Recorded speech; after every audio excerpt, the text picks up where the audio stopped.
Hello, Dr. Berg here. I had another question related to Bulletproof coffee. This keeps coming up, so I'm just going to do a little video on this to give you my opinion on this. So what's a Bulletproof coffee?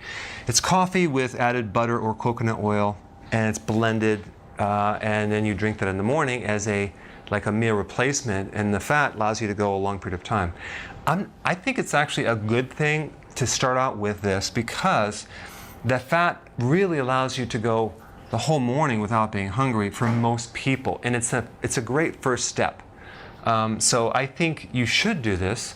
You don't have to, but it's not a bad idea because the other option is just to have a meal and then push your meal an hour later, an hour later, an hour later, as you get used to this, to the point where all of a sudden you're just having 2 meals. And that's the ideal scene, is to have like 2 meals. For most people, they can do very well on that because of the principle every time you eat, you spike insulin. Now, it is true that this Bulletproof coffee will trigger insulin a little bit, okay? It does, even though fats don't trigger insulin, it's neutral. But the fact that it triggers the stomach releases hormones that then trigger insulin. Okay, that's what it is. It's not the actual material, so it's more of a stomach action. Now, I suggest you start out with this as one option. You don't have to, but it's not a bad idea.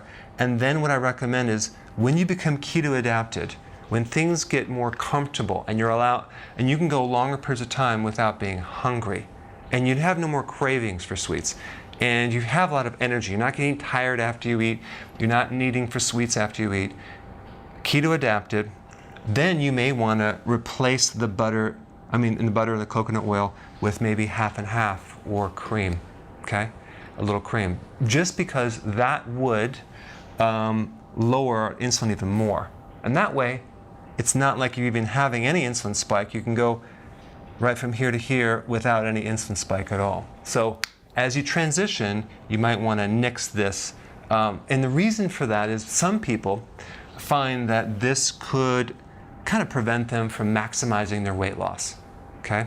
It's just because of the extra fat there. Because what we want to do is get you keto adapted to the point where you're basically burning your own fat, okay? That's the goal. So you're going to find when you eat a meal, you're going to need a lot less fat, dietary fat.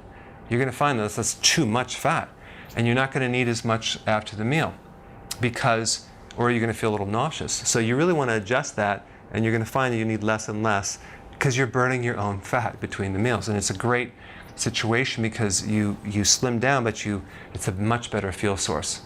If you're trying to gain weight, maybe you want to keep it in.